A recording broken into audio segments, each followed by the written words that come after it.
Você alguma vez já ouviu a expressão reviravolta linguístico-pragmática? Calma que eu vou explicar. Essa expressão ela tem a sua raiz na filosofia, muito particularmente na filosofia da linguagem e também na filosofia da mente, que acaba colocando em destaque a importância do uso da linguagem e do contexto social para o significado e para a compreensão da própria realidade. Explicando isso de maneira simples. Antes, a filosofia ela se preocupava principalmente com a linguagem como forma de representação, ou seja, como as palavras correspondem às coisas no mundo. Assim, com a reviravolta linguístico-pragmática, o foco ele acabou mudando. Não basta mais pensar a linguagem como se fosse uma foto da realidade. É preciso agora ter um olhar para a forma como nós usamos a linguagem na prática, em ações concretas, em diálogos, nos contextos vivos. Ou seja, o significado não está mais apenas na relação entre palavra e objeto, mas agora principalmente no uso social e prático da linguagem. Então, desse modo, para entender o sentido, a comunicação e até mesmo a realidade humana, é muito mais importante ver como a linguagem ela é usada nas práticas sociais do que buscar apenas definições abstratas das palavras. Mas aí agora você pode se perguntar, tudo bem, eu acho que eu entendi, mas o que isso tem a ver, ou mesmo se tem a ver alguma coisa com a renovação carismática? Bom, a minha tese é a seguinte, é possível nós lançarmos um olhar filosófico sobre a renovação carismática também a partir dessa perspectiva da viragem, da reviravolta linguístico-pragmática e saber se existe algum aporte, alguma contribuição da renovação à própria filosofia da linguagem. Vamos ver no que isso vai dar.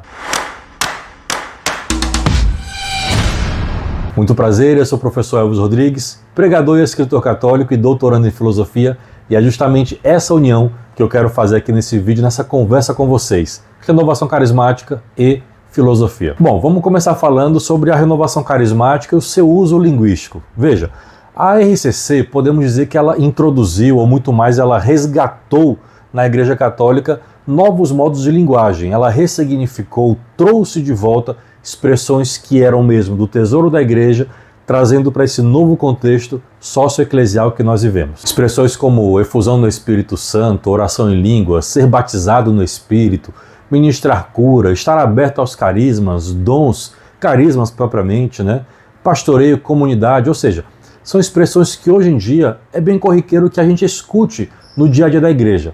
Mas no começo da renovação eram expressões um pouco que causavam estranheza, um certo ar de novidade ou estranhamento. Então, um pouco sobre isso que eu quero tratar aqui nesse vídeo. Veja, portanto, que essas expressões é um tipo de vocabulário mais de caráter afetivo, experiencial. Fala-se, por exemplo, em sentir a presença, experimentar o amor de Deus, intimidade com o Espírito Santo. De algum modo, ele é um pouco menos conceitual, mas mais vivencial. Embora, claro, com o tempo foi-se dada toda a teologia, a filosofia desses conceitos por trás da palavra. Além disso, também a própria forma do uso da linguagem acabou trazendo um certo impacto no cotidiano eclesial.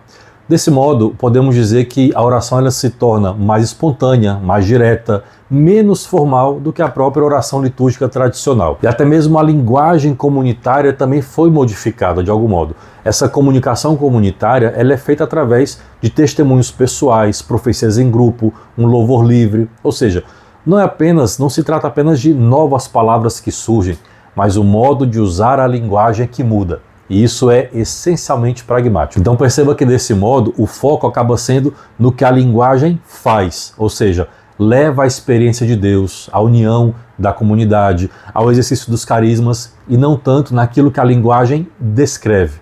Mas como isso se parece então com a reviravolta linguístico-pragmática que eu falei no começo? Segundo essa virada linguística, o sentido ele nasce do uso concreto, nas práticas, não apenas nas suas definições. Os contextos sociais, eles moldam, portanto, os seus significados.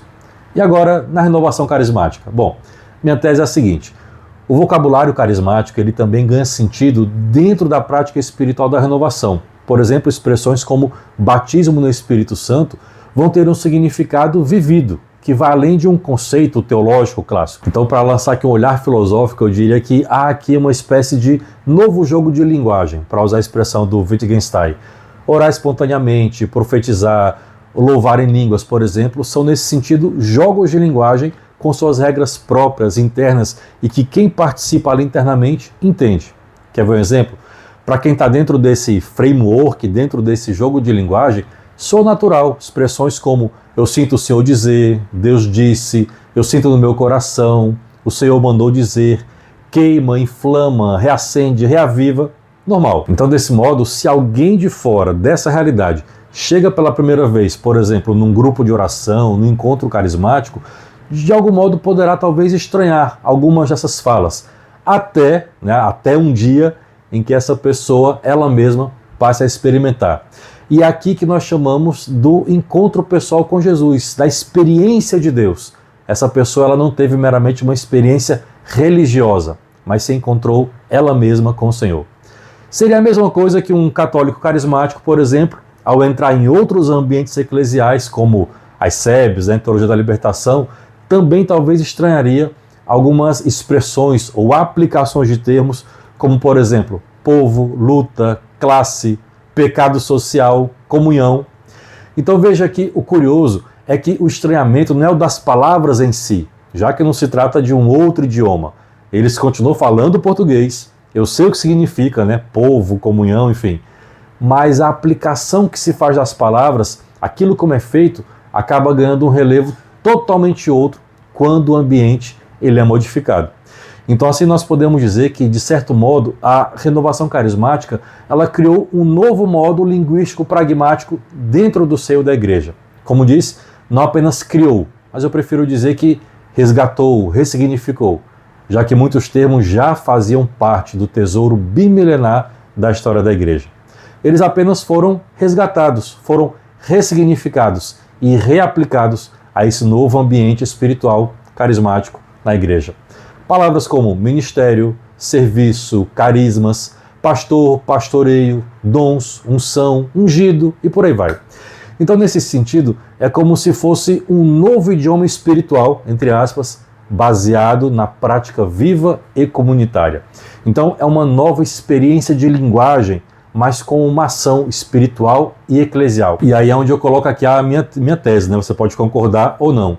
Isso sim é uma reviravolta linguístico-pragmática no âmbito eclesial, já que nesse sentido a linguagem ela foi ressignificada a partir do seu uso vivo e experiencial dentro de uma comunidade de fé.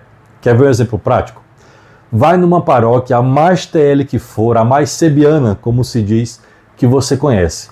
E lá pergunta como se chama o grupo que canta as músicas da missa. Eu tenho certeza que você não vai ouvir dizerem que é coral, coro, equipe de cântico, qualquer outro nome. Mas com certeza vão dizer Ministério de Música. É ou não é verdade? Mesmo não sendo um ministério de música tradicionalmente da renovação carismática, entendeu? E veja que isso amplia, né, e teve tanto alcance que não se restringiu apenas à questão do vocabulário, das palavras, mas também ao próprio conteúdo e às expressões. Tanto que em diversas paróquias e dioceses, vários dos seus encontros, se não nos contassem que não são da renovação, pareceriam como se fosse. Quer ver? Porque lá tem louvor, lá tem oração, tem música, tem animação, um ministério de música, né?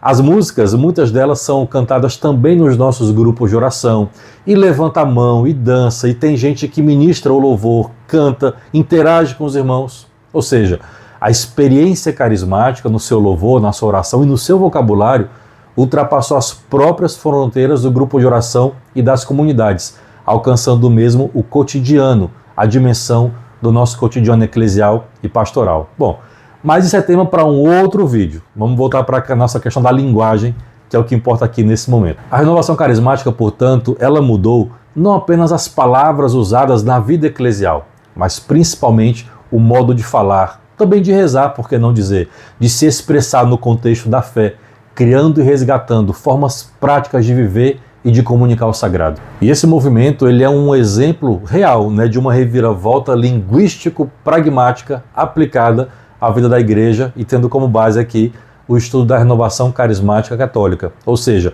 reviravolta linguístico-pragmática muda a linguagem, a fala, o vocabulário e a sua praxis, a sua prática, o seu comportamento. Bom, se você gostou desse vídeo, não esquece de curtir, compartilhar com seus amigos e me segue para mais conteúdos como esse. Grande abraço, Deus abençoe.